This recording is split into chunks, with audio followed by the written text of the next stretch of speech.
All right, everybody, welcome to Rogues Gallery Live. This is show number 23. Today, we're going to do a live interactive chat. I really want to involve the chat with this show, and so I'm really glad that so many people are already in the chat waiting. Sorry we were a few minutes late, but I do want to get started today. We have some old faces and some new faces. Well, not old, but you know. No offense. Right here. Yeah, we're old. That's right. But anyway, we've got some old faces and some new faces here as well. And so I wanted to introduce the gallery this evening. We might have a few more people join us as well.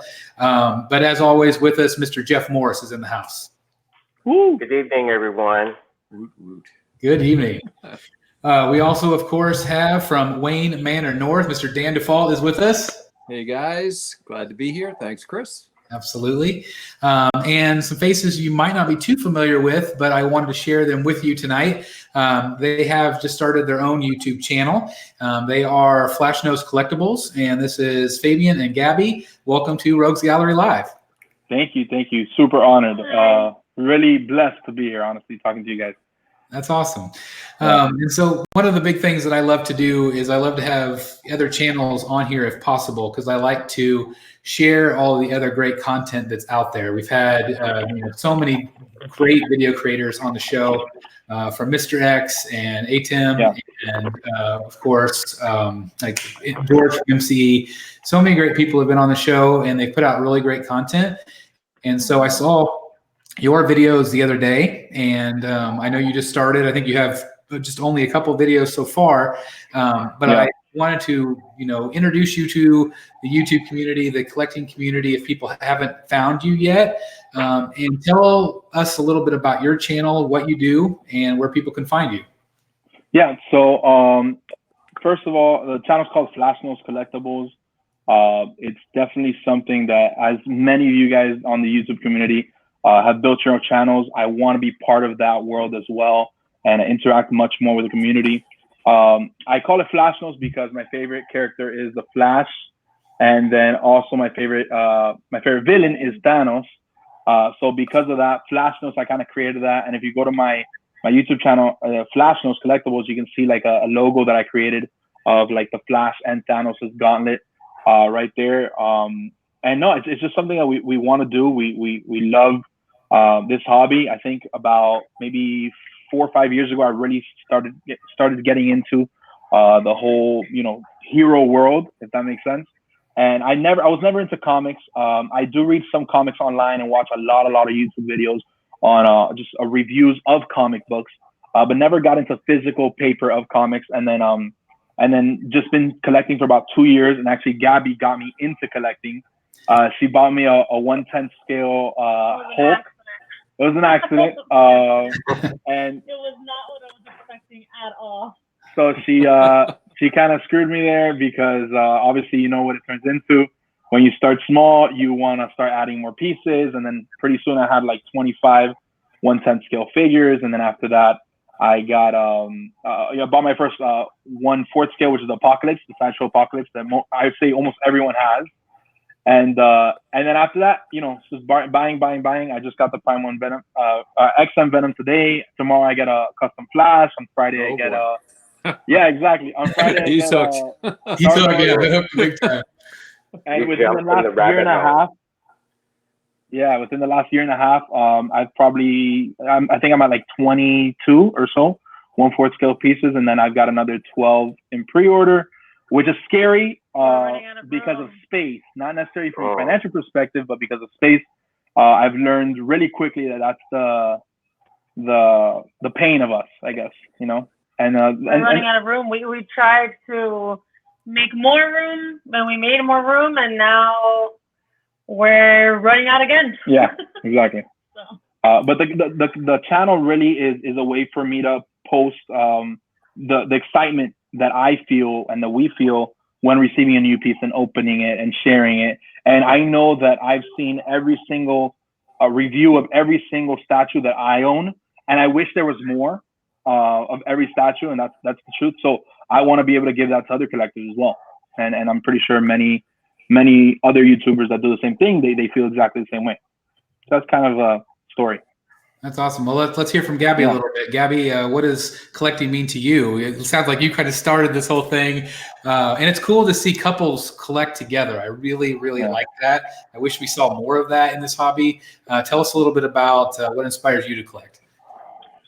Well, really him, because it wasn't anything that I have ever really been into. I think in the last year, I've gotten more into it because of him. So now it's like he'll call me and say something like, "Babe, I said something bad today." I'm like, "Who'd you buy?" And then it's like I did something bad. I'm like, I already know when he starts like that. It's a new statue that's coming to the house, and I get just as I think he gets more excited, but it's like we're little kids opening a new present, and they're just really cool. The more we collect, the more I get into it, it's just something different. It's so different, and each piece is so intricate, and I don't even know how to explain it. It's just it's a lot of fun to open the boxes. Yes, it Everyone is. loves presents. That's right. It's I think everybody in this chat can relate to getting that box in, or even getting your shipping notification. Getting it that day, opening it up, smelling the statues, which I know is a little odd, but it happens. It does. It happens. It's a thing. I can tell you, my Huntress had the weirdest, strongest smell I've ever had in my life for Prime 1. It was pretty darn crazy. But teach their own. Everybody seems to kind of like that, so it's always cool. Hold on just a second. I think Lawrence is joining us. Let's see if Hey, Lawrence. Can you hear us? Hey, guys. Sorry I'm late. Yeah. No problem. Welcome to the show. Thank you. Thank you for having me. Absolutely. How have you been, bud? Doing well. Thank you. Good. We were just introducing. We have some new guests this week, Fabian and Gabby from Flash Nose Collectibles, and so introducing them. They just started a new channel on YouTube, so doing some similar content to us. So just wanted to share that with everybody. Again, tell us one more time where everybody could find you on YouTube. Flash Nose Collectibles. So if you go to YouTube, Flash Nose Collectibles, the first people that pop up is us pretty much. Yeah, absolutely. So check them out after the show. Make sure you go and hit subscribe on their channel and check out their content. I know that they obviously have a lot of pre-orders coming. So check them out and see what they're all. I know. Believe me. It's it could be a nightmare. Speaking of nightmares, on Halloween, you guys saw that I did I chose my BATCAVE, right? I chose my BATCAVE. And now I think I'm going back on that decision. Oh no! I think I am. So that's gonna kill you. I know. I think I'm going to officially go into the theater room, and the reason why I know this room here that I'm in right now has a lot more space, but from a video creator standpoint, we do have a neighbor with a big dog, and that dog is outside all day long. It's not that annoying, but you can hear it on camera really bad. Anytime it's on the corner of the house, so anytime a strong breeze blows by, you can hear it really strong. And so even though this room ideally has more room, especially like depth-wise, I could do multiple layers, I think I'm going to have to go in the other room just for filming purposes. So I'm sorry if I let anybody down. It's this. I know people were edging on this 3-window room. I picked the theater room right off the bat because I hate that angled area where that window is. Trying to fit something. Yeah. It almost has to be made to fit in there.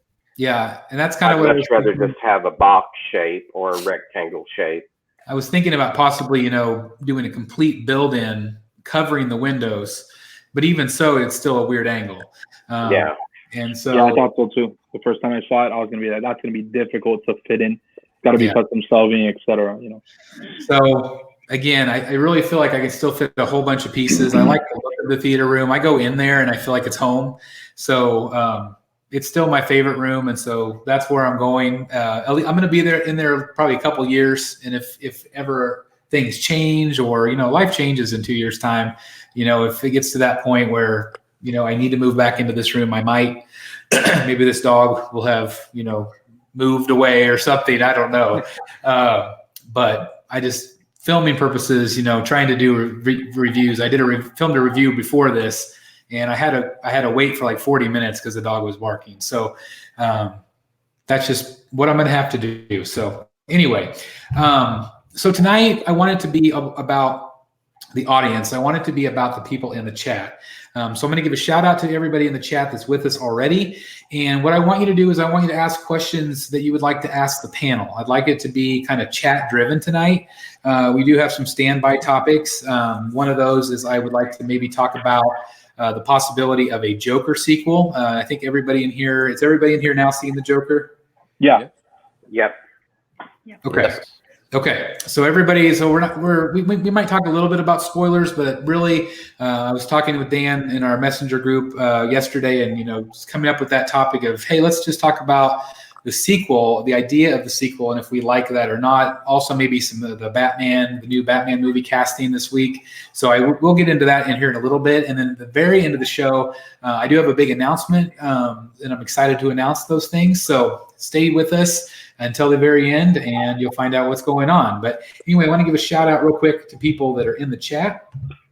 We have S.A. Badger here, LMNO Popsicle, still my favorite, B. Alex Thompson, Dante Legacy, Skills Power, Thornton Applebottom, Vinio, Chris Lima, Gabriel Ross, Archangel's in the house. Hey, Arc. Oh, we got Bruna. Bruna's in the house. Let's see. Glenn L. For Renzi Collectibles. We've got, let's see. Oh, Pat in the North is here. Child of the Atom, A Tim is here. Let's see. Keep saying A Tim. Sorry, A Tim. Sorry, A Tim. I do that all the time. One of these days, I'm going to get it. Let's see. Chris Verde is here. ATV Racer. Let's see if I'm missing anybody here. Edward Diaz is here. Jesse Hernandez. I guess they're Gabriel. Let's see if I'm missing anybody else. Eric's here with us. Andy Contreras. Travis Billington. I think that's just, Master Pizza also. So thank you guys, everybody, for being in the chat with us tonight. Let's see. I think Lawrence is coming back here. Let me make sure I add him back here, see if he's coming back in. Hey, Lawrence, come here. Yeah. Hey, sorry about that. That's okay. Just want to make sure you got back in here all right. Also, JW Statues just logged in. So, hey, JW. Okay, so again, I want the chat to be driven by you guys. If you have questions that you would like us to talk about tonight, please type them in here, and we will get the show going. While we're doing that, while people are typing their questions, anybody have anything coming in soon? Or I just got my Prime 1 Huntress in. Anybody else have anything coming in? Yeah, I've got coming in tomorrow. All right, what you got? It is the Pop Culture Shock 1/4 scale He-Man. Oh, nice. Nice. That's fantastic. That's a cool piece. Yeah, I'm pretty excited about that. That's awesome. It'll go right up next to the bust there. Yeah, that'll be fantastic. That's awesome. How about you guys?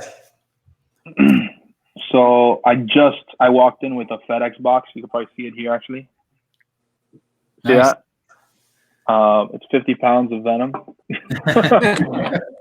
It's actually my first Venom piece. The XM one. Oh, very nice. And I've never really been a fan of Venom, but I feel like the statues that they make of it are one of the best ones out there. Just all across the board, from the Prime one to the XM one. It's really, I've actually never seen one. The only con I've ever been to is San Diego this year, and I don't think they had a Venom there. But I think from a statue perspective, Venom statues are just off the charts, incredible. I'm so excited to open it, but at the same time, I can't open it because I have to film a review and the whole process. So I can't open it until Friday. either Friday or Saturday because I'm gonna film the back-to-back reviews of this one. Then tomorrow is a custom reverse flash. Maybe some of you guys have seen it. I don't remember the studio name right now, and I probably can't say, but so the reverse flash one, I think it's the same one that Mr. X reviewed. I don't know if some of you have seen that review of that reverse flash. And then also on Friday I got Star-Lord. So I don't know. I don't want to have to wait till Saturday, but I might have to just to, do it all back to back to back. That's cool. That's awesome. Yeah. How about you, Dan? Do you have anything coming in the next week or two? Had a couple come today. Had a big one and a small one, as most of you, I think a lot of you guys know. Had the Batman Samurai come today. Yes. Wow. I'm excited about that. Absolutely blown away. I could sit here and do an hour on how impressed I am with XM. And I just mentioned it to someone on the Facebook group. I don't remember, sorry, who that was. But it was one of the things that I didn't know about XM. I'd never opened a piece before. The box, it's like opening an iPhone box. It's just this super high quality, I don't know, the out of box experience was just unbelievable. And then the piece is just off the charts. I mean, the quality, the detail, it's just on a different level. I just was blown away. So I am now officially sucked in on the XM freight train, and it's bad. Yeah. I'm kind of teetering right there with you, Dan, because I've been seeing some photos here lately of the new 1/4 Deathstroke. Oh, yeah. It looks It's amazing. coming. The closer I get to see, they do the close-up shots. I'm pretty impressed with what I'm seeing. I just don't know. Would he fit in with this collection here?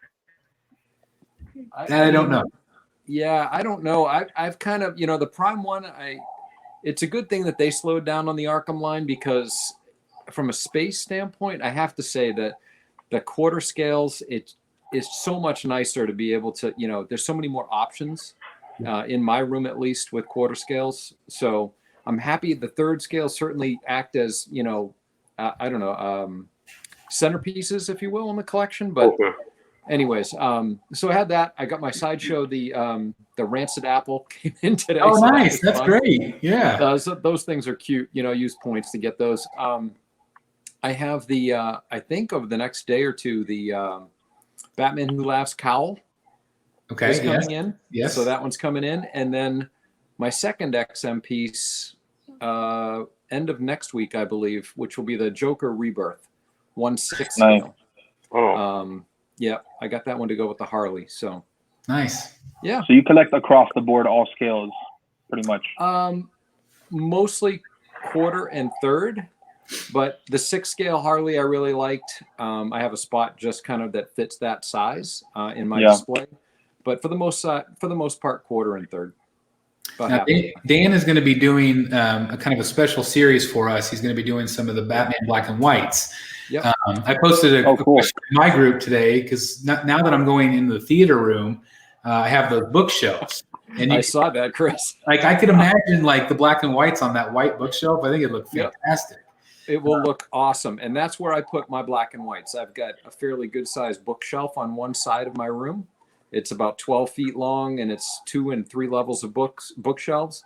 And those make fantastic accent pieces. Yeah. And because they're black and white, at least for me, they don't detract from the statues, from the bigger statues. Well, I was thinking, I always, omnibus wise, I always think of Jim Mint. He's got that, all of those, big giant bookshelves full. Now I know they don't have as many Batman ones. And so what I can envision is, however many, 6 or 7 omnibus, and then having a couple of black and whites on both sides as bookends, kind of in the middle of the shelf. So I could see something like that. But I took a lot of advice from the chat today, because they said, hey, there's a million of them out there, but they're not all great. So only get the ones that you really like, or only get the artists that you really like. And so I think that's a great idea. There's that, that owl, Court of Owls one, I think would be cool to get. So, just getting maybe 5 or 6 would be really cool, I think. How many of those about 5 or 6? 5 or 6. There are, they're going to release the 100th version. Wow. That one that They've announced 100 and 101st. I have like 20 of them. So yeah, I mean, you can definitely get away with just getting the ones that you really love. Yeah. So oh shoot, which one is the 100th version? I have it on order, and it's just escaping me right now. It's the Todd McFarlane. Yes, thank you. Todd McFarlane version is the 100th version. Awesome. Yeah, I do have that on pre-order. But yeah, you can definitely get away with getting the ones that you love. Yeah. Yeah, they've had those things are durable. They are. Yeah. So I'm sorry. Go ahead. They're really durable. I've taken a couple of cons to get signed by the artist that they were taken from, and those things are solid. They're cold cast porcelain, and you wouldn't think that they would be solid because they're porcelain, but they do a really nice job with those. I mean, I've been able to transport those and travel those and carry them through a con and not have any problems. That's great. That's awesome. Jeff, I think you were the only one that hasn't said if you have anything coming in anytime soon.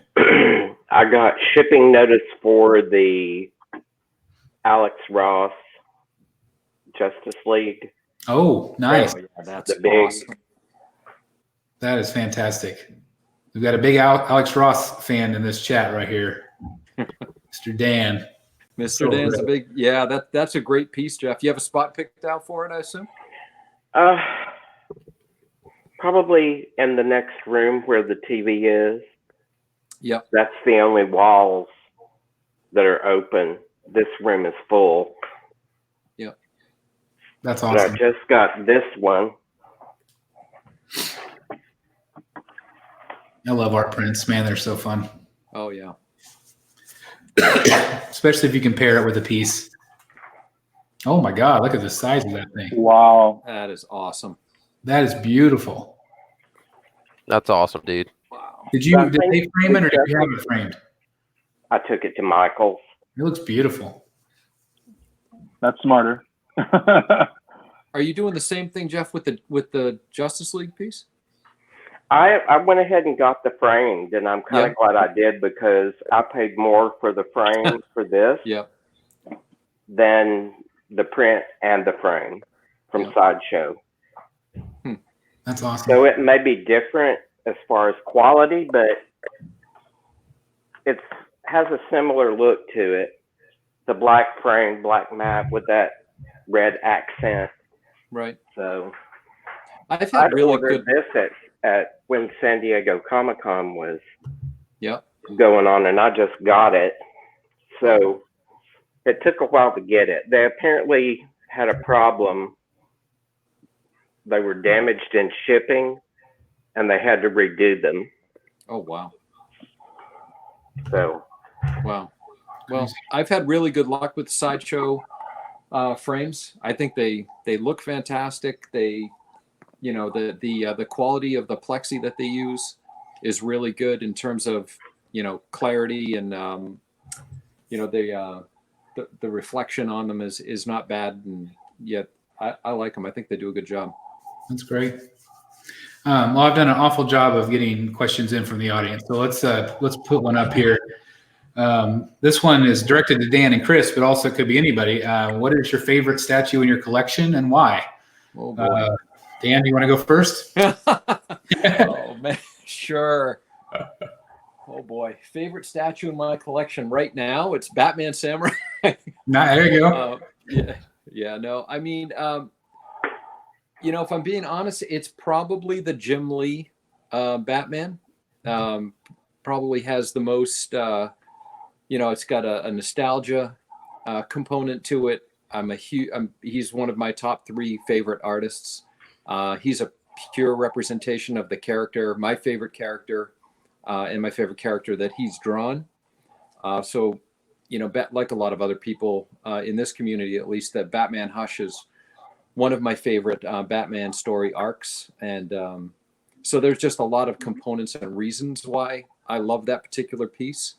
I have a feeling that next year, hopefully next year, when the Prime 1 0-year Batman comes in, for the same reasons that, you know, that I like Jim Lee, I feel similarly about Greg Capullo, and, you know, probably form an attachment to that piece as well. So I'd say that the Jim Lee Batman's my favorite right now.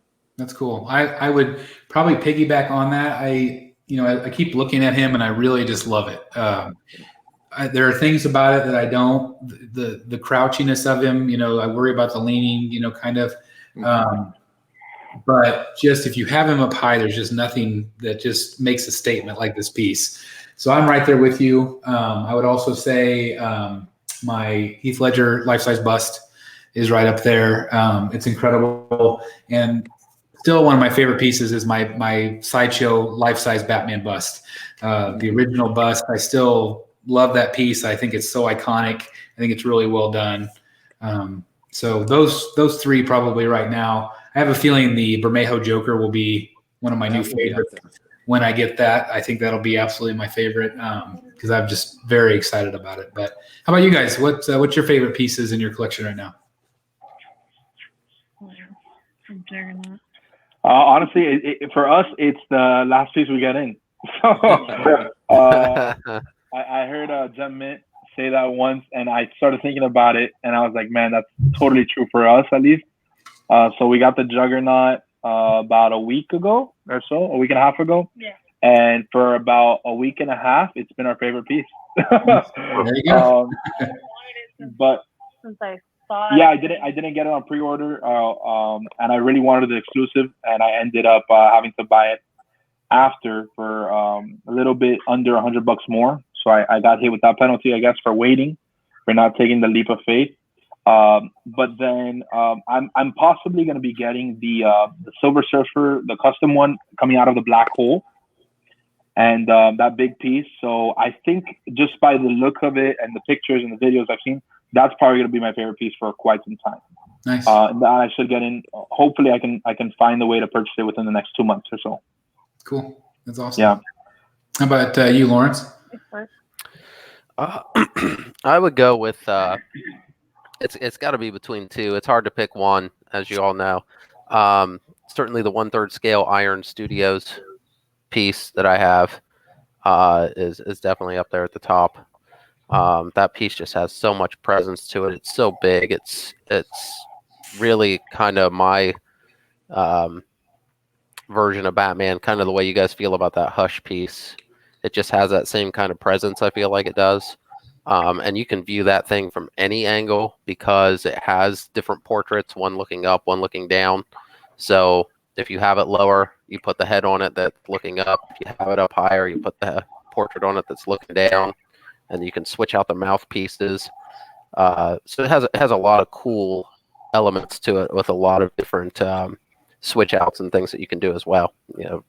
So that's up there. And then I would say the Pop Culture Shock life-size He-Man bust. Yeah, is right up there with I was going to predict those two for you, and that's yeah, no doubt about it. Yeah, that's awesome. How about you, Jeff? This guy, Falcon? Yeah. Captain America. Oh, Captain. Yeah. Oh. He's fantastic.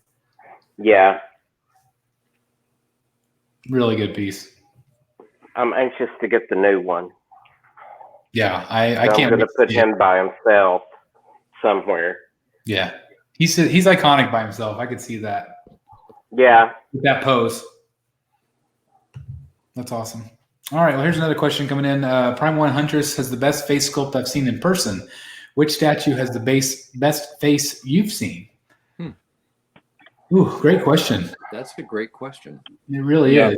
I don't know. There's been a lot of really good. I'm assuming you're talking about female face sculpts. SJ Pace. To me, seeing Huntress in person, I thought the Harley was really good, but seeing Huntress in person is just phenomenal. I also feel like all of Sideshow's head sculpts, for the most part, has been really good here lately. There's been who was it, Emma Frost? I feel like that one was a pretty big miss for me. Yeah. But I feel like even the new the variant for Halloween was phenomenal. I love that face sculpt for Psylocke. So what do you guys think? What are some of the best ones you think out right now? I think Huntress is definitely up there. The one I've seen that I really like is the X-23 by Sideshow. Oh, good piece. Yeah. If you look at the teeth and all the little details on the face, even the shadows on her face, they're really well thought out, and the teeth are just perfect. But on both portraits, right? On the exclusive as well, they're both pretty incredible. And obviously, with the hair going up, flowing up as if she's landing down, that adds a lot to the sculpt for sure. Very good. Yeah, I think the Suicide Squad Prime 1 Harley probably has the best female sculpt for me. Although I reserve judgment because I haven't seen Huntress in person yet. But for a lot of the same reasons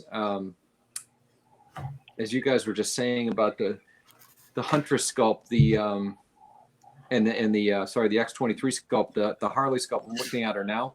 And it's the fine detail in the teeth and the inside of her mouth, like the tongue, like she's got the big wide open smile portrait. And it's just really, really accurate to me. You know, the shading on the face is good. The glisten on the eyes, it's all the little things that add up to a really great portrait. So. Absolutely. What about you, Lawrence? It's really hard. Mostly I've got Batman and Masters of the Universe in my collection, so there's not a lot of pretty faces to choose from. I think in terms of just execution of a particular portrait, I do like Sideshow Skeletor, but there's definitely some different Skeletor portraits out there. NECA did one of a quarter scale bust back in like 2005. And that face sculpt on that skull and the detail on that thing is pretty outstanding. So, I'm not going to go with the human ones because, again, I haven't seen a lot of that stuff in person or just quickly at a con or something that I probably am not the right person. So I'm just going to stick with the NECA Skeletor bust. Nice. It's beautiful. Yeah. Let's see. Andy Contreras says, let's see. Actually, I don't have the right thing here. I have the wrong. There we go. It was Corey Kelly. For the panel, what is everybody's opinion on 1/10 scale pieces? The detail continues to get better and better with the smaller scale statues at a very good price. What do you guys think? Yeah, one of these, Chris, today it hit me front and center. I saw the on one of the Facebook groups, the 1/10 Iron Studios released the 1/10 scale Beast, X-Men Beast. Wow, is that a great statue? 1/10 statue. Yeah. Thing looks amazing. So they're killing it across the board with their 1/10, but even they continue to seem like to up their game. So yeah, who's that by? Which company? Iron Studios. That one's going to be part of that Sentinel diorama. Exactly. It's neat. That is kind of epic. That's epic. The only word to use is epic. Yeah. The way I feel I think it's a. Go ahead, Chris. I was just going to say, I feel like, with 1/10, the great thing is that the quality, yes, the quality is there. It is, improving. The price point is pretty good still. It's still like, aren't they usually like 125 somewhere in there, in that range? So that's still very good, especially for collectors that don't have a lot of space. You could fit it. Dan was just mentioning 1/4. You can fit so many more pieces than you can 1/3. I think that the general, at least the collectors that I talk to on a normal basis, we start out small and we keep going up to the next scale, and then we keep going up to the next scale until that scale is too big, and then we realize, okay, this is where I want to be. For me and Dan, like we were talking about, we are 1/3, we are 1/4 scale people. There are other scales that we really appreciate and want to collect, and maybe we do collect some of those pieces, but primarily we like that scale. I think a lot of times where what happens is people start with like the 1/10 scale, and then they realize, okay, well, I just bought 5 of those. I could have bought a premium format for that and maybe had a little bit more size and detail. And I think a lot of times people keep stair-stepping up size-wise. Because you always want the next kind of biggest, best thing. But I do feel like you can get a lot of bang for your buck, especially if you want to do a big scene. Like Jeff was talking about that diorama. Like Iron Studios is just pumping these things out, and they're really good. And there's all, there's Batman and X-Men and Marvel and just, all these different things. I think X-Men, right? Are they doing X-Men? Yep. Okay. That is X-Men, the Sentinel. Yeah. So they're doing all of these great lines, and you can make this incredible wall of all these characters. So I definitely see the draw of it. But I don't know if they are incredible. I don't think they'll probably ever be as popular as 1/4. But I do think they're really quite impressive, having seen some recently in person. What were you going to say, Lawrence? Well, I mean, you really said it perfectly. I think the other advantage to it is there are a significant amount of lines that they have licenses for now at that size. And so, we talked about Batman Black and White earlier, and while that isn't necessarily to scale, it's around that 1/10 scale size. So you can even get those for relatively good price, around $80 still for the majority of those pieces. So you can get a lot of bang for your buck with that, because they're sized about the same if you want to call them 1/10, sort of, if you will, in terms of their stature. And then I think too, I mean, you can look. There's a line of Lord of the Rings. There's X-Men. There's different Marvel characters. There's Dungeons and Dragons. Whatever you're into, they seem to be capturing some of the licenses that you may not see in some of the larger scale pieces as well. Mm-hmm. Absolutely. Another thing for me. So as I mentioned earlier, I started collecting the 1/10 scale pieces, and I didn't keep any of the boxes whatsoever. Some of them are actually numbered, but I didn't keep any of them, so I can't really sell them in that sense. I can only sell them if someone wants to pick them up or at a very, very cheap price.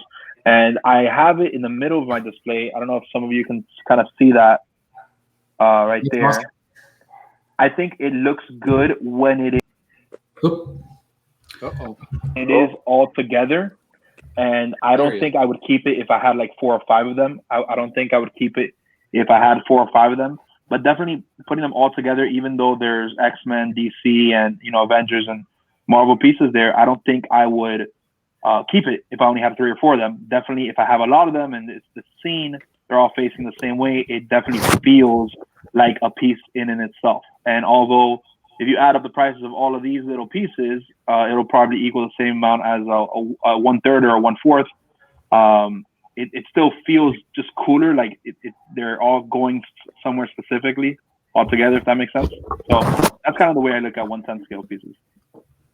That's really impressive. I really like that. I really like that fun. grouping. Yeah, that's awesome. Let me see if I have any other questions I may have missed here. It's our fault. That's right.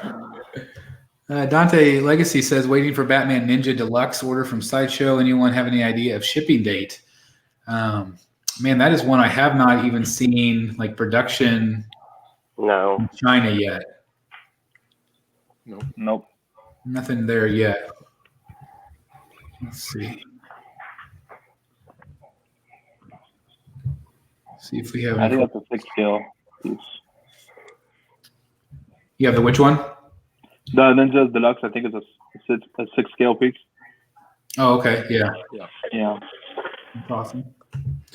All right, let's see. Anybody else have any other questions in the chat? Keep them coming, guys.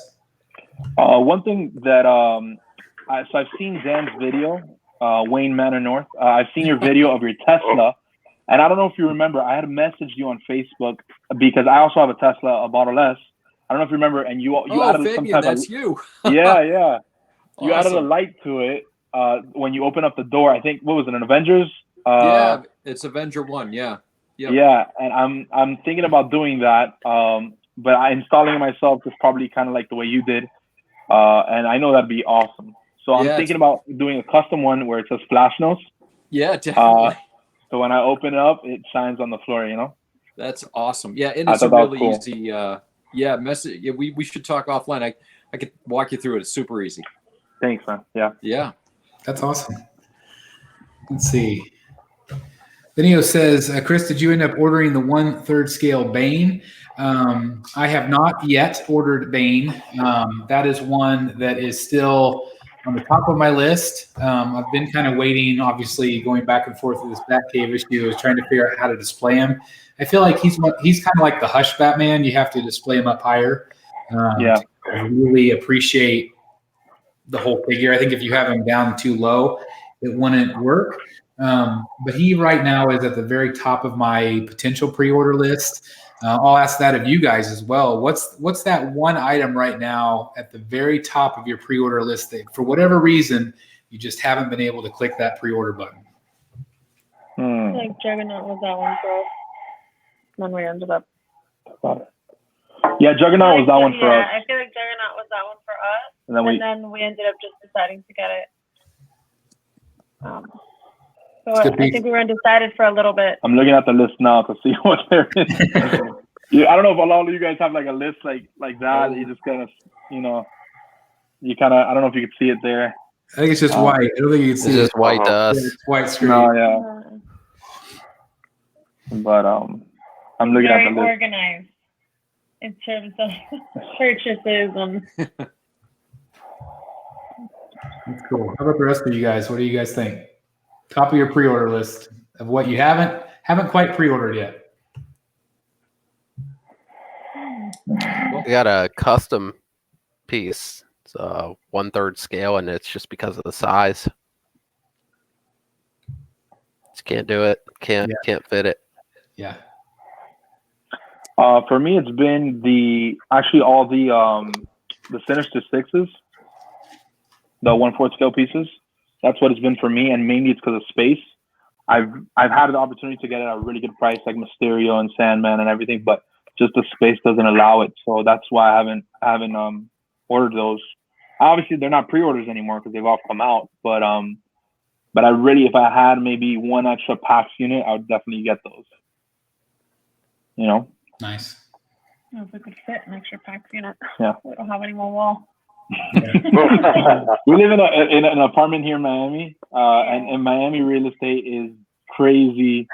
We moved in together probably 10 months ago, so it's our first place together, and it's my man cave, so it's a guest room. It's a guest room. That was the idea. And supposed to be a guest room, but not anymore. But we all, how typical rooms have 3 walls. We have 2 because our third wall is actually a wall-to-wall, floor-to-ceiling window. Yeah, floor-to-ceiling window. So there's no wall, so we can't put any more unless we close off the window. There would be no point for the window. Yeah. So collector problems. Collector problems. I'm gonna get that T-shirt made. Collector problems. I think that'll be the new Another shirt. one would be Doomsday. The large Doomsday. It's like 60 pounds that a lot of people have. That's one that I would want to get if I had more space. The Prime one. Yeah, it's incredible. I don't know. Do any of you guys have that one? No. Nope. No. It'd probably break my table. It's made out of glass, so. Probably would. Yeah, I wouldn't risk it. No. That looks like a 2-man lifter. Yeah. Dan and Jeff, how about you guys? Top of your potential pre-order list? Well, for me, the one that comes to mind now is that Robin, the Samurai Robin. Yeah. XM. Oh, that's amazing. That piece. That's my favorite one in that. That's the only one of those that I personally that I thought, wow, I really like that. The thing it doesn't speak to me. Yeah, they're all really cool, and it's a really great idea. But the Robin looks. I like the color of it. I like the pose.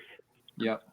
Now, Dan, are you starting to get the whole line at this point? Because I know didn't you pre-order Harley too? Well, she's not up yet, but I'm going to. You're going to. Okay, I knew I thought you were going to. So I was just wondering if you're going to slowly get all those pieces. It's a matter of priority. I really like the Batgirl. I don't have a Batgirl anywhere in my collection right now, and I really like that one. The Robin piece is the first Robin that has kind of stood out to me and made me feel like I want to buy a Robin piece. Me too. Me too. So, you know, there's a distinct possibility that Robin could happen. I really like the Deathstroke piece too. Yeah. Yeah. So yeah, there's a number of them in that line that are really good. Even the Bane piece is crazy. It's just, yeah, it's really good. So I could definitely, Chris, yes, get sucked down that rabbit hole. Yeah. I knew it. I knew it. Exactly. That's awesome. That's awesome. I feel like with that piece, if I wanted to get that Robin, I would really want to get the rest of the pieces because it's a samurai line. Yeah. And that's really the only reason why I haven't pre-ordered that one. And another reason why I think it has a lot of hype is because there aren't a lot of Robins out there. I think there's maybe one or two customs and maybe one license piece that's old or something like that. I think I've seen one at some point.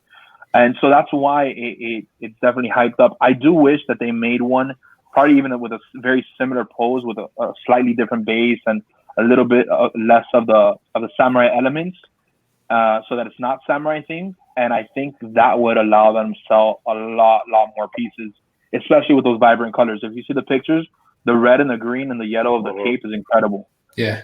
You know? Yeah. So the colors is what sold it for me. I mean, it was like Dan said, that was my first thought. I was like, whoa, I don't like Robin. He's not really my favorite at all. But he's the first time I've ever said, ooh, I'd consider that one. Yeah. Yeah. Yeah. So was that the one you would say too, Jeff, at the top of your list, or is that you have something else in mind? No, it would be the Queen Studios Iron Man bust. Yeah, nice. Well, that thing is awesome. It is. Yeah. Did you see the light test? Did you see the light test in the Facebook group? With the different, that's really cool. The flicker and the. Yeah, I'm just like, oh shit. But it's like huge. I know. I think it'd have to have some kind of a column thing to put it on. It would look great. Could you imagine it like flanked on your collection, having a bust on each side of that table, or something? That'd be cool. Not on that table.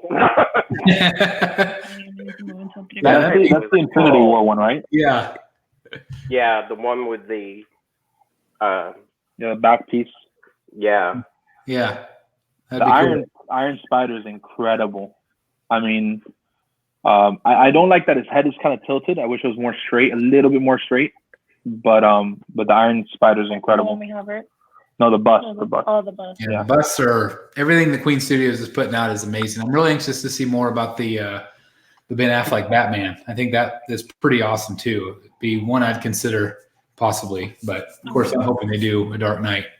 That one from Infinity Studios and the tactical suit. Yeah, crazy. Yeah. So it's massive. I mean, it's like almost half a body. It is half a body. It's crazy. He's big. Master Pizza says, do you think Prime 1 will actually make those Death Stranding pieces now that the game is getting bad reviews?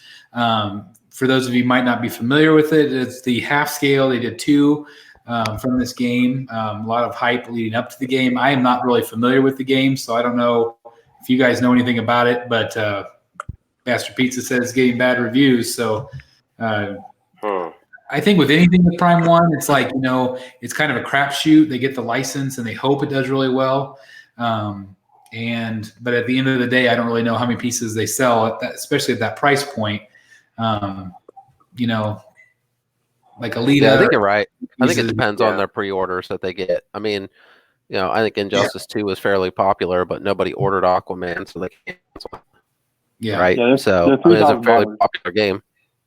And then obviously the Aquaman movie was fairly popular, but nobody ordered the Black Manta. Black Manta. Yeah. So they're still doing Aquaman, I think.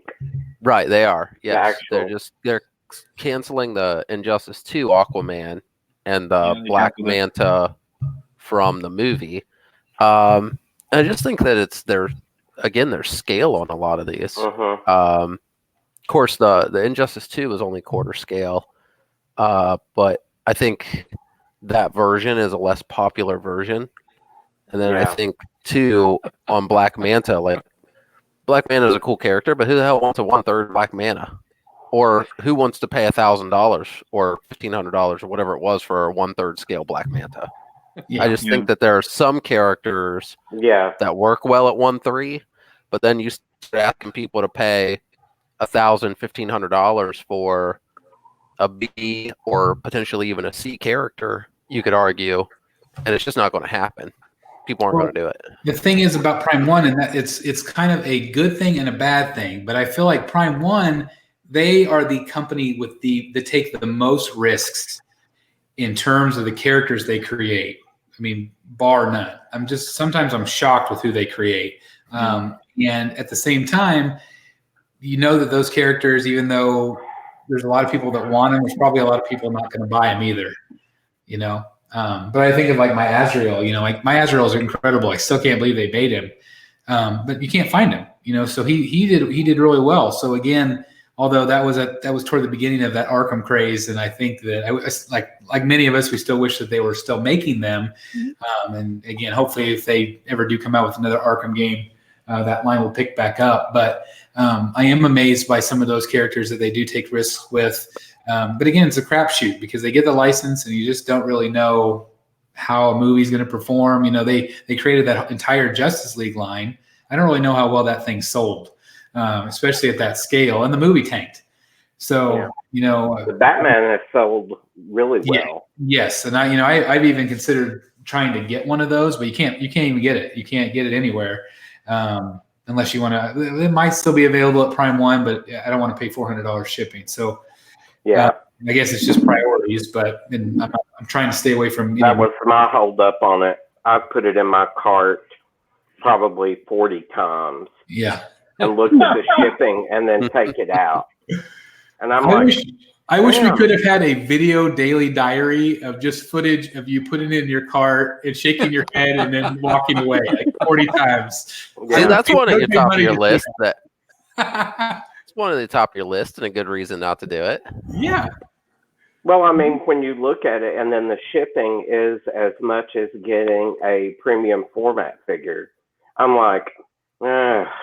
Yeah, I feel that, man. I've seen a couple 1/6 pieces that I'd really like to get, and the only thing that stops me is A, I don't have any of those particular characters in my collection right now, and B, the shipping is damn near as much as the statue itself because it's coming from an overseas company, and it's like, well, shit, I might as well just go ahead and buy a quarter scale. Yeah. Yep. Well, it's like I really like the Prime One Injustice Black Manta that had the shark, but it's like what, $800, and it's like, nah. It's really cool. It's a cool statue, but it is. I mean, it's a character that's like, I know who it is, and some people that would come in would know who it is, but most people would be like, who is this? It's cool, but Yeah. And then it's going to take up a lot of room. Yep. So, and I'm on the fence with the Iron Studios quarter scale Thor from Infinity War, because I don't know that they'll ever do another one. Or you don't get that many movie versions of Thor, especially him looking like that. Yeah, Fat Thor. Yeah. Such a different look for him with that Viking braid or whatever it was. Yeah.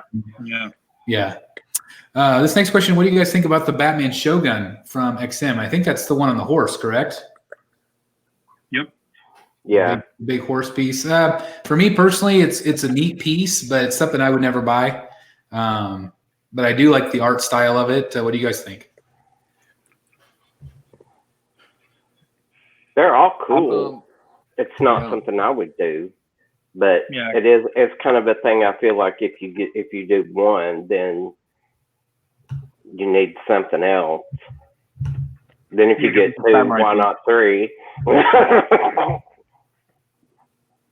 Then you turn into crazy cat statue lady.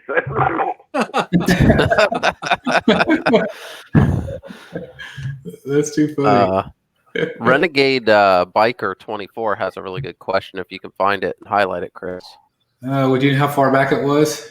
Let me see. You might. Can you do it on your end? You might be able to hit it on your end. Will it? Can you select it? Nope, can't do it. So I can just read it out. It says, "Do you think?" It says, "Do you think storing a statue in a DTOF display will keep the dust and dirt off the statue? And if anyone on the panel will put them in the DTOF display case?" And so, I think it helps somewhat with dust control. It's not a complete. They're not dust proof. They're definitely not dust proof. There's definitely a crack for the door specifically, so that it can swing open and closed.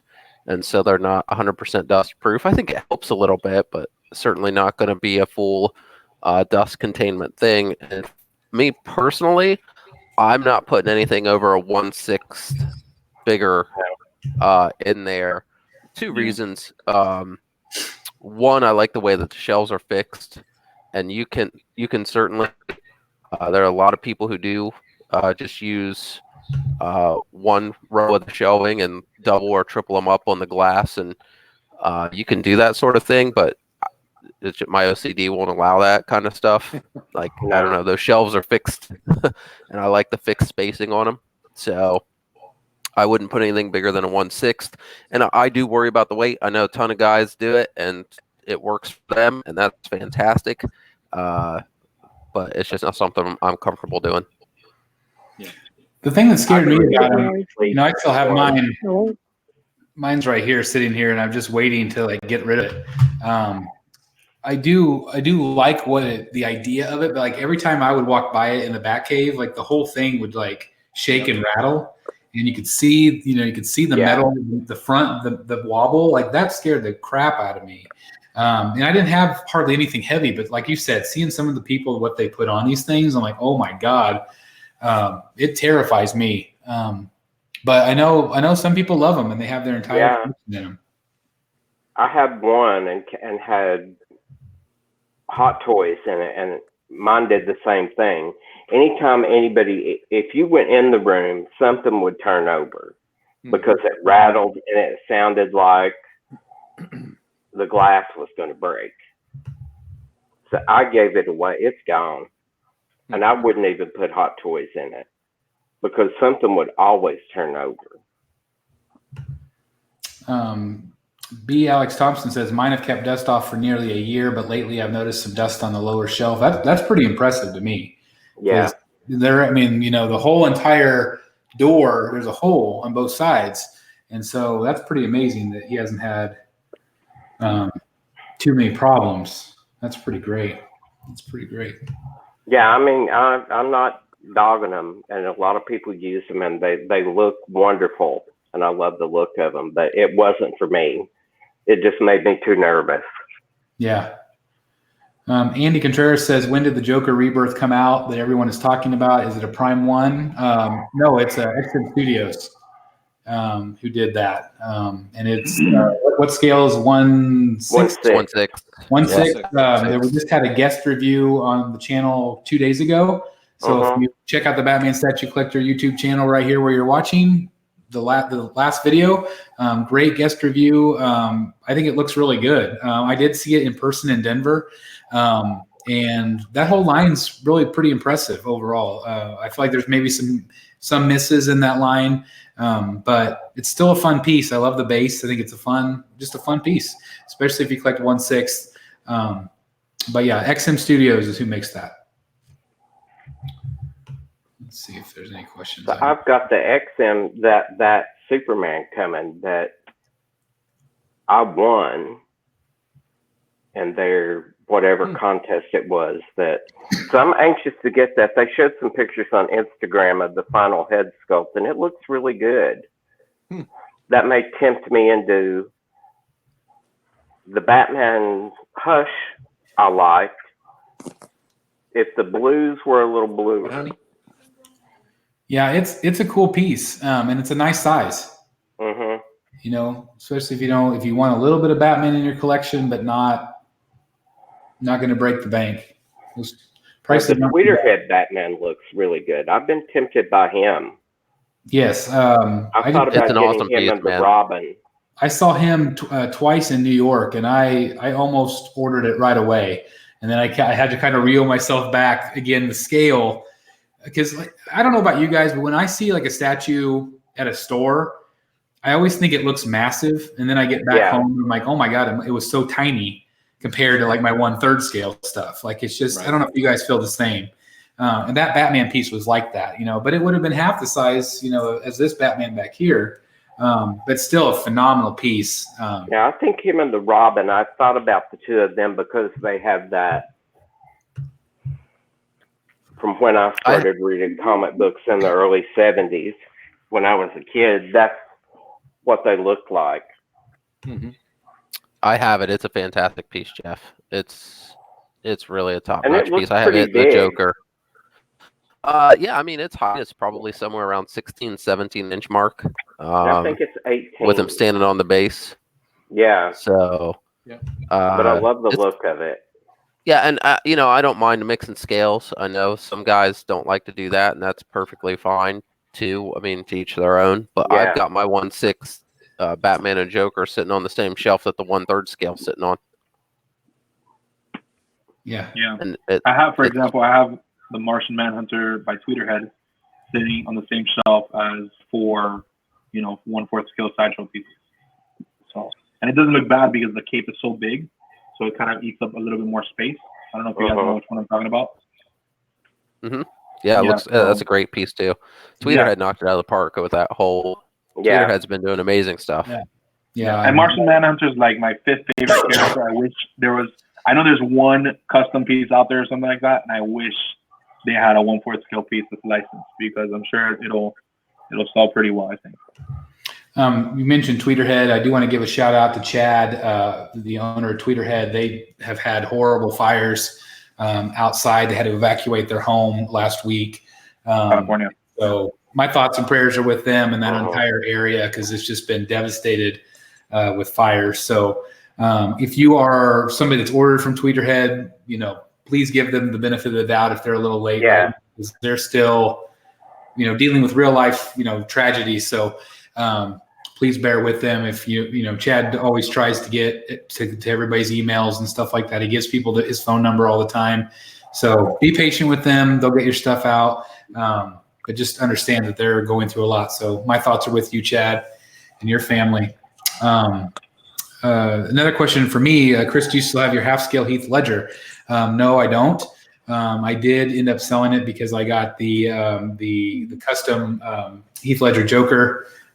Show you back there. He's back in that far corner. I don't know if you guys can see that very well back there, but I love that piece. It's a piece that the company doesn't talk about, but it's just phenomenal, and I'm really glad I own it. To me, it's way better than the half scale. And I'm hoping to get a few more of those life-size pieces down the road. I still, not too long ago, I did a video about wanting all those busts, and I still do. I think they're fantastic. Again, whether I'm going to ever have the room for them or be able to afford them, I don't know. But like Jeff, I really want that Iron Man bust. That would be one that I would definitely order. But of course, I've heard rumors that they're going to do Dark Knight ones, like maybe Two-Face or Christian Bale Batman. I would buy that in a second. Question, Chris. I saw that you did a preview of the Heath Ledger from Sideshow, like a 1/4 scale premium format. You did a preview, and you said you might be getting that. This is like in July or something like that. Are you going to get that? Are you talking about the Sideshow where he's sitting down? Yeah. That is one that I definitely considered. I really like it. However, I've been told that the Prime 1 piece, they're going to be doing a 1/3 scale, and it's going to be sculpted by Blitzway, who just did the Jackie Chan, not Jackie Chan, Bruce Lee. Bruce Lee. Sorry, good Lord, the Bruce Lee figure, and it's fantastic. And so I've heard that it's going to be that same pose with him sitting there. Queen Studio also showed, or was it Queen or Infinity? It was Queen, wasn't it, Jeff or Dan? It was Queen. Yeah. Yeah, Queen. And it had the rooted hair. So that's one that I wanted to see all three versions out first before I decided. But I'm really, really hoping I would love to be able to pair that with the life size bust. I think that would be really cool. And I would love to see rooted hair too. I think that would be really neat. But I feel like I like the Sideshow one better than the Queen Studios one. Yeah, I saw the pictures of both, and I like the Sideshow one, especially with the hands up like that, clapping. Yeah. It feels like it looks better, but obviously, it has to go with your collection. Yeah. And like going forward with the 1/4 scale, like this display here is my 1/4 scale collection. I don't know if I would be able to add on to it in any way. I mean, I can maybe put some in front or above or below. But I don't really have a separate place for that scale, which is good because then I can not focus on those other pieces that I want. But I do have a question for you. So I've always thought under your cabinet, it's hollow. I've seen the video that you build it out. It's a really good video. Thanks. They are hollow, right? Under that? Yes, they are hollow, and I've just built wood fronts for them. And the reason why a lot of people said, why don't you, display 1/3 scales underneath? Boxes or whatever it is. A couple of different reasons. In the old Batcave, yes, I did have boxes and stuff behind them. I would use those cases kind of as storage. Any of my extra stuff, I would keep my mic back there and my lighting and whatever I would need, I would hide behind those. At the same time, I really feel like I always wanted to create a museum look. That was my ideal. And so I always wanted it at eye level. The old Batcave was very narrow, and the theater room is narrow like that too. And so putting stuff on the sides on the floor, you would almost have to like get on the floor and sit on the side in order to see anything underneath the cabinets. Right. If you have something straight on, like this cabinet usually is at the very end of the room. And so this would be a cabinet where I could put some more 1/4 scale underneath. It would not fit 1/3. It's just they're too tall. This is, I believe, this height right here, I believe, is 3.2 feet. And so it just wouldn't accommodate the larger scale statues at all. But I could put the 1/4 under there. But I do like kind of the closed cabinet look, that museum look at eye level. I feel like that's ideal. But yeah, that's awesome. Thank you. Especially if you have an IKEA that's 3 hours away. Yeah, I know. I that was the thing is, that's why I started all this, is because I didn't have anything that close by where I could just go out and buy shelving. And I still feel like shelving is a very difficult thing for a lot of collectors, which is why like Dan built his own, how to do cabinets, because you're not finding what you want. You're not finding what you need out at retail outlets. So I feel like, it's been a really neat honor for me. I don't know if people saw my video about how I use these garage shelves, but I've seen so many collectors use them now, which I never had before I started posting them. And so I'm hoping that I influenced a lot of people because they hold a lot of weight and you can do things with them. Because again, as heavy as these things are, and you always run the risk of, like talking about the Detolfs, you run the risk of them breaking and collapsing, and people using glass. And there's a lot of horror stories. And so I really like the way I built the cabinets, and I'm really glad when I see collectors just like Dan be creative and come up with solutions that are going to fit their space and make it work for them. So yeah. Now I have the shelves the same way Chris does, but I utilize the whole thing. So even mine, like, I put it just a couple notches lower than the top, and I have stuff on top of that, and then it gives me enough room below that to put a 1/3 scale, and then even below that, what I have underneath that then is books. Yeah. So I've got, so because again they hold a lot of weight, so I use them as a bookshelf on the bottom shelf. So each one of mine has 3 layers. The middle shelf is either 1/4 or 1/3 scale. And then the top shelf is where I have like the life-size busts and the Prime 1 Noel. I love how you said that, because in trying to configure this room here, I was thinking the same thing. Instead of having the entire cabinet blocked off, what if I only went halfway up and then had a bookshelf, kind of like you said, have books lined up. I thought that would look really cool. So there's lots of options if you are creative, and that's what I love. Just be creative, figure out what's going to work for you. Even if you're not, I am not handy by any means. Like, I just literally pieced it all together and tried to figure it out as I went. So are you handy? Not at all. No. I, At all. when I do anything that is handiwork, I say, "Hey, babe, I'm a manly man today," and I call my father-in-law and I'm like, "Hey, look what I did," because he's really into construction and things like that. But actually, I'll post a video on my channel pretty soon about how I built my shelves out, and I used IKEA PAX units, but I painted, I reinforced them with steel rods. I painted different metal brackets, and I know there's another video out there on YouTube about that's similar, and I got a lot of things from there, and I'll post that on my channel eventually. That's cool. That's awesome. Yeah, You did a great job. His first very handy, manly project. I love couple shows. The truth comes out. That's right. No. Yeah, it's true. A little more handy than you. I saw Dan's video. I think you posted it within the last 2 weeks, right? Yeah. Yep. That's a new one. Very cool. Very cool. Yeah. Had a lot of really good feedback on that video too, and I just love it. I love videos that help inspire other people in this hobby, because this hobby can be stressful. It can be difficult, and so I love when people are creative and try to figure out solutions that are going to work for them, and not just do what everybody else is doing. I really like that. So, be creative with your collection. And, like I said, I was somebody that wasn't handy, but I've kind of become handy because I've figured it out. Like, I figured out what works for me, buy the right tools. But literally, we have, since I started this collection, we have the right tools, the right saws and things. But I literally, all of these cases, I cut every piece of wood with a miter saw. Wow. That's crazy. And so, because I didn't have the know-how. I did every single piece of wood in this place. And it makes it that much more important. Yeah. Do what? Then it makes it that much more valuable and important, and proud of the process. The process is fun. Yeah, it is fun, and it's I could tell Dan was having a really good time, doing that process.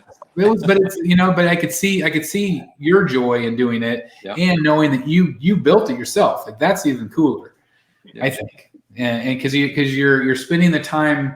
I mean, we spend a lot of money on this art, and it's important for us to also take the time and the love putting into how we display it. Whether that's art on the wall, whether that's the shelving, whether that's the lighting, all of that, I feel like it goes into it. And so that's a passion for me, and I know it is a lot for everybody else watching as well. Absolutely.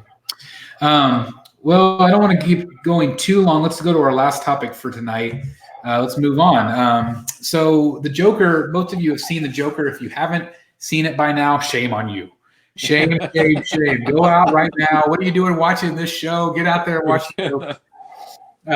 No, seriously, the Joker has been out for what, a month? Has it been out 3 weeks? Yeah. I felt like, and I did, a Joker review right away, and I still feel like it's phenomenal. I still feel like it's a masterpiece in itself. The crazy thing about that video is I literally, in my review, if you guys have watched it, I literally took it literally. Like, this is exactly what's happening. After the fact, reading other people's commentary and going back and watching clips again, you don't know what's real and what's not. And so I really like that. There's also a clock theory where all the clocks in the movie, if you saw the movie, every clock in the movie it's the exact same time of day. And so little things like dream state. Yeah, it's just, whether the whole thing's a dream, it's just all of that is so impressive to me. And I think that Joaquin Phoenix should win an Oscar. I think it was a phenomenal film. I feel like it was beautifully shot. Every scene to me looked just completely cinematic and epic. I absolutely loved it. But the question comes up from a lot of people is that should there be a Joker sequel? Joaquin Phoenix really wants to do the sequel. In my opinion, actually, I'm going to wait till I hear from everybody else. I'll tell you my opinion at the end. I'll tell you my opinion. What do you guys think? Do you think there should be a Joker sequel? Not for me, no. I think I don't think it needs it.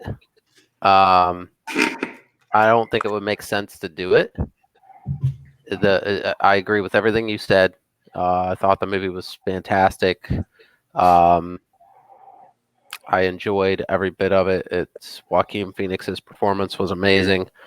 It's a smart movie. The way it was shot was really done well, but I just don't see the need. Let it stand alone on its own merits, and I think it would be a challenge to follow that up. I think it could be a victim of its own success if you tried to do a follow up to it. Yeah. No, I feel the same way actually. I don't know about you, but I think it's a standalone movie. I do think that they could probably kind of get like a spin-off of some other type of character around within that same world and the same world as that one for the Joker. But it's definitely a standalone. I don't see where I can't even think about how a sequel would go. And if it could live up to the first one, right? Because I guess that's the worry with all sequels, right? Will it live up to the first one? Will it do better? Not just from a box office numbers, but just as a movie in itself. Will it be just as good or better? So definitely having maybe like a spin-off. I don't know with what other character, but maybe some type of spin-off would be cool. Yeah. Anything? No, I agree. I definitely agree. I agree as well. I can't think of where it would go from there. How much more can they like come up with, or where they can grab from to make a sequel for him? Yeah. Dan or Jeff?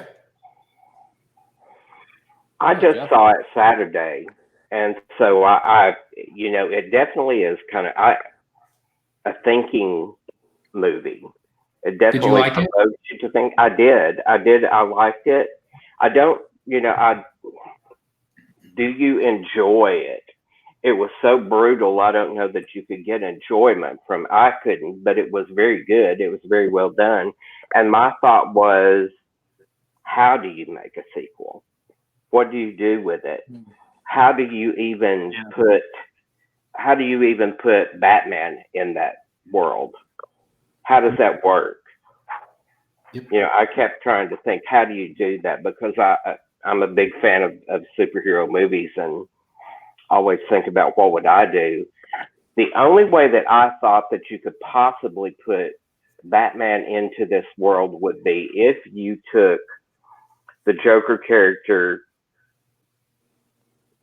to where he's a lot older and Batman is pretty well established, and you have very minimum Joker appearance in the movie, that it's primarily a Batman movie, that they don't really interact that much with each other.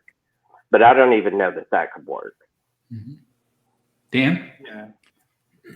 Yeah, I tend to lean toward your point of view, Chris, or Jeff, where it's a standalone piece. One of the ways that I like to try to connect the movies, right? So I've said to people after I saw it that I actually thought it made a lot of sense as almost as an origin to Ledger's Joker, right? Yeah. In terms, I could see that character morphing into the Joker that we see in The Dark Knight. At least that's the way it felt to me. So as his psychosis and everything kind of settles in, and he figures out who he is and is more comfortable with who he is, and becomes a criminal kingpin and organizes his gang, and go down that path, and he ends up being what you see Ledger depicting. I thought that made a lot of sense to me. I think the problem that DC is likely hopefully they've solved it, but I could imagine them struggling with it, is who is the Joker? What is the Joker in the Matt Reeves Batman, movie universe? Yeah. You can't have a Batman movie universe without Joker. That's, to me, seems kind of ridiculous. So how do they introduce that character in that universe, and which version do we get? That's a big question mark for me. I hope they don't screw that up. I'm actually more concerned about that than a sequel to the Joker. But from the very beginning, they did say that the Joker was going to be standalone. It is going to be kind of like their black label. They're going to do all of these movies that don't connect. With that said, though, when a movie is that successful, when it is the highest grossing R-rated film of all time, then, DC and Warner Brothers are going to be like, okay, oh crap, we got to do something here. Yeah. We can capitalize on this. We said one thing, but now maybe we might change it around a little bit. Here's my biggest qualm. I feel like, number one, you can't have this tie into the Matt Reeves Joker universe. And I know some people are kind of wanting it to be. You maybe could on a technicality because Joaquin Phoenix's Joker is going to be way too old, in my opinion, for Bruce Wayne's age. It's not going to work. So I feel like it could be one of those things where maybe Joaquin Phoenix is not really the Joker. We don't even know if he really becomes the Joker. This all could be in his mind. We don't even know if he really did any of those things in real life or not. It's very subjective as to how the audience takes it. Whether the entire movie is a dream and he's always been in Arkham, he's never even put the paint on, or he actually could have done some of those things and still ended up in Arkham. Again, it's how you take it. But regardless, whether he actually was the Joker and whether he actually inspired, all of these clowns and the riots and stuff, it could that Joker character have inspired what becomes the Joker, the actual real Joker in the Matt Reeves universe? To me, that's possible. But I don't feel like Joaquin Phoenix's Joker is that Joker. I just don't think so. But at the end of the day, I feel like it was so well done, and I don't want them to mess it up with the sequel. I don't feel like it would ever be able to top what they did. And that's what's so great, is that it is up to your viewpoint as to what you think happened. And so I feel like with a sequel, don't you feel like they would probably start saying, okay, this did happen and this didn't happen? I just feel like it kind of ruins it a little bit. I think they could unravel it all. Yeah. I mean, even this week, Todd Phillips, he said he did reveal that Joker does not kill his neighbor, the girl that he fantasizes about. He did not kill her. And so a lot of people thought, well, maybe he did. So even like things like that, like I kind of liked it when it was still not knowing. Yeah, ambiguous. I liked that. And I just really feel like a sequel would destroy that. But I'm also excited about the Batman. We'll move a little bit over to the Batman movie, the new Batman movie.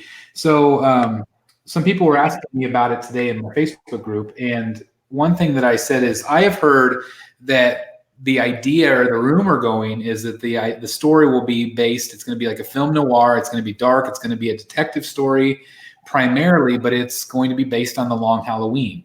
The Long Halloween is my favorite Batman story. I love it. I just think it's one of the best told stories out there. It involves all of the Rogues Gallery, but only briefly. It's only brief glimpses of these characters as these murders happen over the holidays. And so there's been all of these casting announcements, or at least rumors this week. People are like pissed off because they say, well, there's too many villains.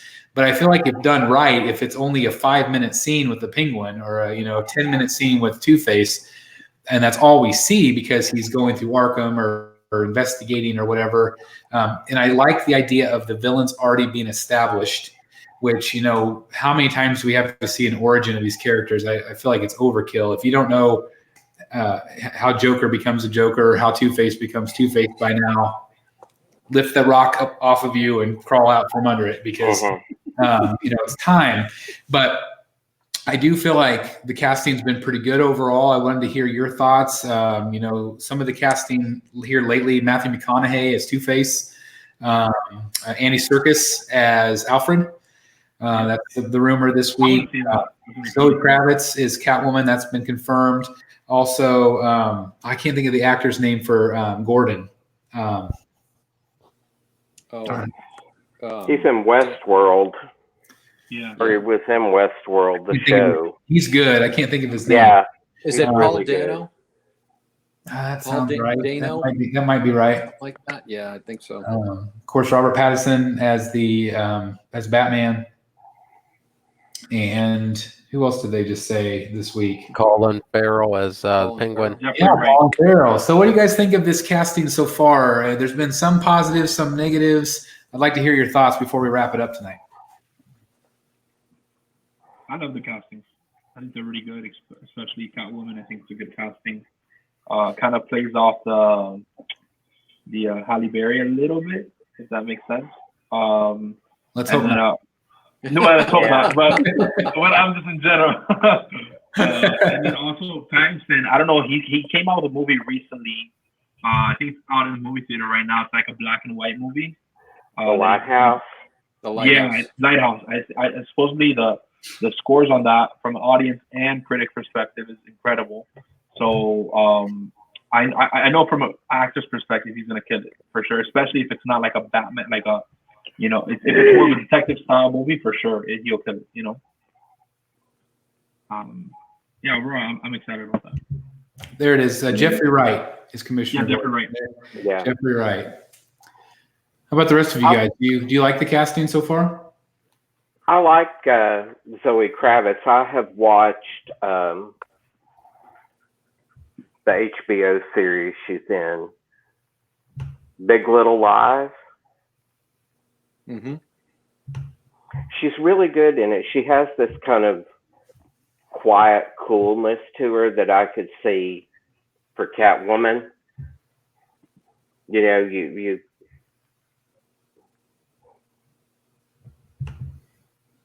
not super exotic or super, an overly sexy version, but you could definitely see her being like a cat burglar. Mm-hmm. Kind of. She has this kind of like calm demeanor about her. Mm-hmm. Yeah, that makes a lot of sense. Mm-hmm. What do you think about the casting, Dan? Yeah, I like. I would say I'm probably in the minority here. I'm not a huge fan of the Zoe Kravitz casting, only because I think there are better choices. Not so much that she's bad per se, Yeah. but I think there might be better choices. And Chris and I have gone back and forth in the Facebook group on this one. We both are. Morena Baccarin. Yes, that was my top choice. Yep. She would be incredible in that role. I think she would be incredible with Ben Affleck as Batman. Yeah, that's true. I can see that. I think she's a little old for Robert Pattinson. Not that she's old, but Right. I think. Yeah, potentially. Probably early 40s, probably. Maybe. Sounds about right. Yeah. Probably ish. Maybe, yep, right What around was her 40. name? Yeah. What was her name? Morena. Baccarin. Yeah, I never get it right, however you say it. But she was in Deadpool. She's in Gotham. She was in V. Tons of shows, and she's just. I think she was in the V remake they did several years ago. She was like the supreme. Yep. She was the queen. She was so freaking good in that. And she had the short hair. Yeah. I tell you what, I love Andy Serkis for Alfred. I think that's perfect casting. Yeah, everybody. She was born in 1979. So how old is that? Oh, crap, she's younger than me then. That's 40. She's 40. 40. Yeah, I was close, but Andy Serkis, everybody kind of pinned him to be the Penguin. Yeah. But I do think that he would be really good as Alfred. It's just something, they're obviously in this movie, they're going to try to change perceptions on how we see some of these characters, whether it's, just a different type of typecasting for these characters, which is fine. It is what it is. I'm a little bit more traditional. I like, I want the characters to look like they just stepped out of the comics. But I know that's not always realistic. And sometimes I've been right and sometimes I've been wrong. So I'm always willing to give it a chance. But I feel like they're really going a cool direction with this. And I'm really hoping that it blows everybody out of the water, because I know that they wanted that to be in Batman versus Superman. Going out of the gate, I knew I wouldn't like Batman versus Superman as much, because I don't like an older Batman. I like him in his 20s or early 30s. I like him when he's just starting out. He's fighting the mob. He's fighting, he's more of a detective. He's not that grizzled veteran. And so I knew that when they did the Justice League stuff, it's like, well, they're already old. They're already older characters. And I didn't want to see that as much. And I know some people really loved it. Obviously, it didn't do as well as they had hoped, and now it's gone completely. And so having this younger Bruce Wayne and being more of a detective, I'm just stoked. I'm very stoked about it. And I hope it's good. I hope it's really good. But at the same time, you notice that they have not announced any Joker casting. And again, so I don't know what they're going to do here, if they want to try to work Joaquin in.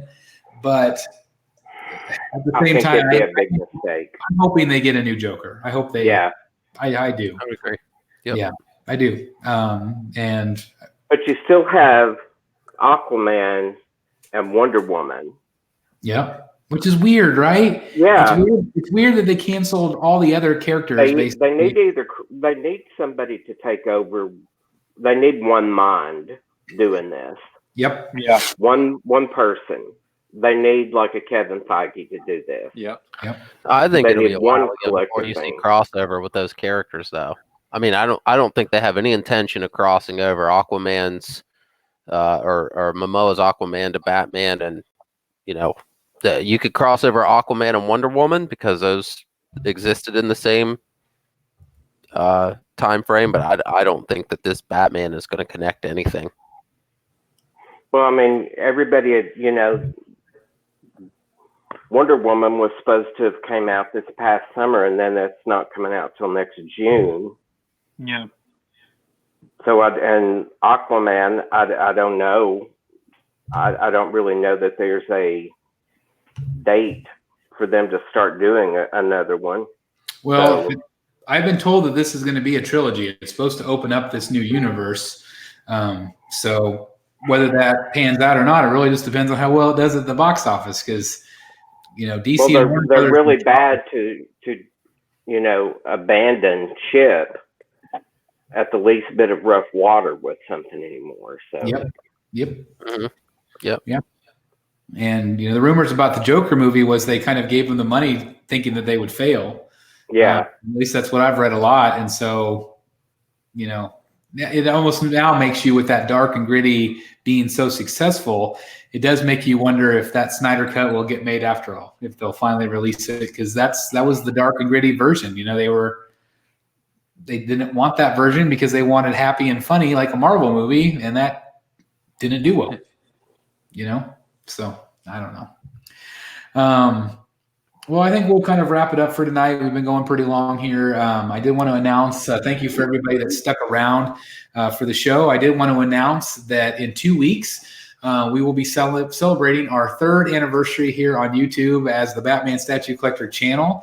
I can't believe I've been doing this for 3 years now, and I've felt so lucky every single day to constantly interact and meet new collectors like everyone out there, and you guys in the gallery, new channels like yourself. It means a lot to me to be a part of this community.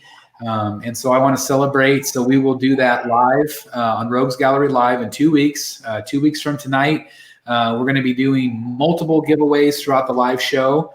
I'm going to be giving away the Tweeter Head Dana Troy courtesy of Spec Fiction.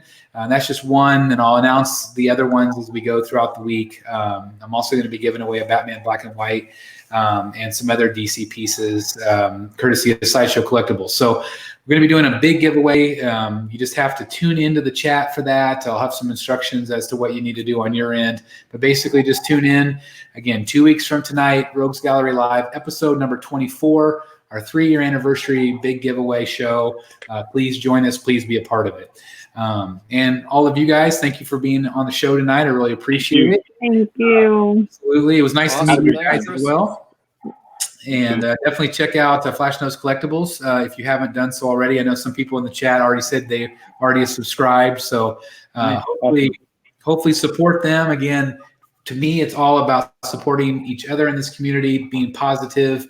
And, I, for one, am somebody that loves to watch other reviews as well. So thank you guys for the content that you're starting to put out, and much success to you as well. Thank you. Yeah, we're going to try to put things probably at least once a week out. So that's the plan. I have a list of maybe 60 or 70 things that I want to put out. That's good. And I know it's just a matter of time. I got to be patient, and I got to film and edit and film and edit, but it'll happen. Well, Thank you so much. You need to message me some of those ideas, because doing it for 3 years, you kind of run out of ideas after a while. So yeah, for sure. But anyway, thank you guys for being on. I really appreciate it. Good luck to you both. And as always, thank you guys, Jeff and Dan and Lawrence. Thank you for being part of the gallery tonight, as always. And we'll see you 2 weeks from now for our big giveaway 3-year anniversary show. So thank you guys so very much for watching. Please like, comment, and subscribe. And as always, I'll see you in the Batcave. Good night, everybody. See you guys. Good night. Good night. Have a good Good night. night. See ya.